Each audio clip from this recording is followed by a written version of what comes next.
कुछ काम सीख परिवार का सहारा बनना चाहता हूँ, क्या करूँ? आज ही ज्वाइन करो JSITI, जहाँ मिलेगा electrician, fitter, surveyor, COPA, fashion technology जैसे ट्रेड्स में रोजगार परक प्रशिक्षण, जिसे प्राप्त कर तुम अपने परिवार को आर्थिक मजबूती दे सकते हो। साथ ही मल्टीनेशनल कंपनीज में 100% placement. JSITI Palai Patti, Babatpur, Varanasi. Admissions open. Good afternoon student, मैं Mahesh Tiwari, fitter instructor JSITI की ऑनलाइन वीडियो पोर्टल पे आपका स्वागत है। और आज का जो टॉपिक है लेथ मशीन के क्वेश्चन है, इंपॉर्टेंट क्वेश्चन जो कि आपके एग्जाम में आने वाले हैं। आपको बता दें कि NSQ5 लेवल पे जो भी क्वेश्चन आपको प्रोवाइड किए जा रहे हैं वो एग्जामिनेशन के दृष्टिकोण से बहुत इंपॉर्टेंट है और आप लोग उसे एकदम रट लीजिए। आप लोग को लिंक भी दिया गया है और उस लिंक को भारत स्किल से आप डाउनलोड करके या हमसे बात करके शेयर करा लीजिए और उसी को एकदम रट लीजिए। और यहाँ से भी वही क्वेश्चन आपको दिया जा रहा है और समझाते हुए, ताकि आप एग्जामिनेशन में ऐसे चीज़ों को कदापि ना भूलें।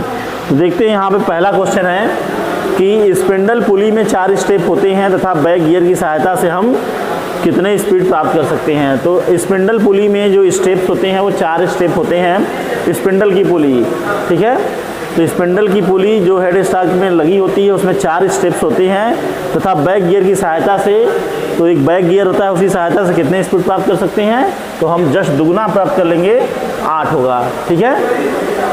दूसरा है जिन मशीनों पर विभिन्न प्रकार की संक्रियाएं की जाती हैं उसे कहते हैं। तो हम जानते हैं विभिन्न प्रकार की संक्रियाएं, operations, many types of operation done on which machines, किस मशीन पर विभिन्न प्रकार की संक्रियाएं की जा सकती हैं, तो क्या होगा, खराद मशीन है, ऑप्शन है, दूसरा है मशीन है, या दोनों या कोई नहीं।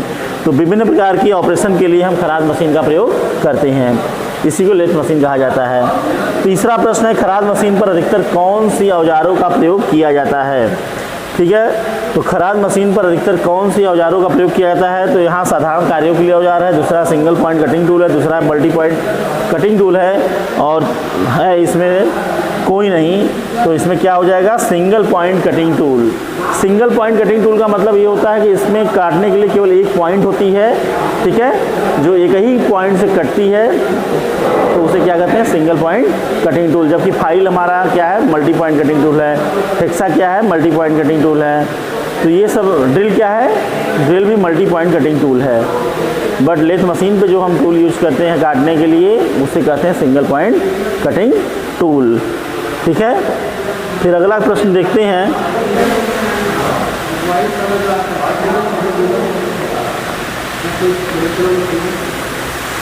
सर तब से 3 क्वेश्चन निकले, तब से पॉज कर दीजिए, 4 क्वेश्चन निकले फिर कर दीजिएगा ना, इसको देख रहे तो इसमें दिख ही नहीं रहा। तो यहाँ पे अगला प्रश्न देखते हैं, खराद मशीन पर अनियमित आकार के जॉब को पकड़ने के लिए, यानी ऐसा जॉब जो कि जिसका कोई निश्चित आकार नहीं है, ऐसे कोई भी आकार हो, तो ऐसे जॉब को पकड़ने के लिए हम किसका प्रयोग करते हैं। तो यहाँ पे ऑप्शन है क्लैंप का, फेस प्लेट का, स्टडी रेस्ट का, किसी का भी नहीं। तो यहाँ पे सही उत्तर क्या होगा, फेस प्लेट का। फेस प्लेट एक ऐसा एक्सेसरीज है जिसमें क्या हम करते हैं कि लेथ मशीन पर अनियमित आकार के जॉब को पकड़ सकते हैं। अगला प्रश्न, किस होल्डर का प्रयोग खराद मशीन पर अधिकतर किया जाता है।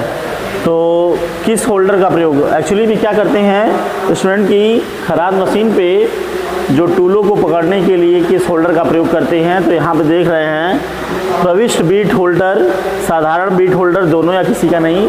तो प्रविष्ट मतलब जो प्रवेश करता है, तो जो प्रवेश करता है ऐसे बीट वाला होल्डर का ही लेथ मशीन पर प्रयोग किया जाता है, ठीक है। अगला प्रश्न, कौन सी धातु की टर्निंग के दौरान लंबी चिप्स निकलती हैं। तो देखिए यहाँ पे जब लेथ मशीन पे हम माइल्ड स्टील या कास्ट आयरन स्टील या ब्रास का प्रयोग करते हैं, तो उस समय टर्निंग के दौरान जब हम ऑपरेशन कर रहे हैं तो कौन सी धातु ऐसी है जिसकी लंबी से लंबी चिप्स निकलेगी, तो उसका सही क्या होगा, माइल्ड स्टील। क्योंकि कास्ट आयरन ज़्यादा भंगुर होता है, हार्ड होता है, इसलिए नहीं हो पाएगा। सबसे ज़्यादा मृदु क्या होता है, माइल्ड स्टील होगी, इसलिए इसकी चिप्स लंबी निकलेंगी। अगला प्रश्न, एक चक्कर में औजार जितनी धातु को गहराई में काटता है उसे क्या कहते हैं। तो बता दें, सपोज दैट कि यहाँ पे हमने क्या किया कि मशीन चलाया और मशीन चलते चलते वो अंदर गहराई तक काट रही है, तो उसे क्या कहते हैं, एक चक्कर में जितनी गहराई में काटता है उसे क्या कहते हैं, फीड कहते हैं, ठीक है स्टूडेंट। अब नेक्स्ट क्वेश्चन देखते हैं। हम नेक्स्ट क्वेश्चन की ओर चल रहे हैं। यहाँ पे है अगला क्वेश्चन, अच्छे लुब्रिकेंट में कौन सा गुण होना चाहिए। तो लुब्रिकेंट की बात करते हैं तो लुब्रिकेंट क्या होता है, यह एक ऐसा तरल पदार्थ होता है जो कि ऑपरेशन के दौरान या जो है कि टूल में घर्षण पैदा होने से रोकता है, तो टूल की लाइफ बढ़ाती है। तो एक अच्छे लुब्रिकेंट का क्या होना चाहिए गुण? पारदर्शिता होना चाहिए, यानी वो पारदर्शी होना चाहिए, जंगरोधी होना चाहिए, और दोनों इसमें क्या होना चाहिए? दोनों। ठीक है।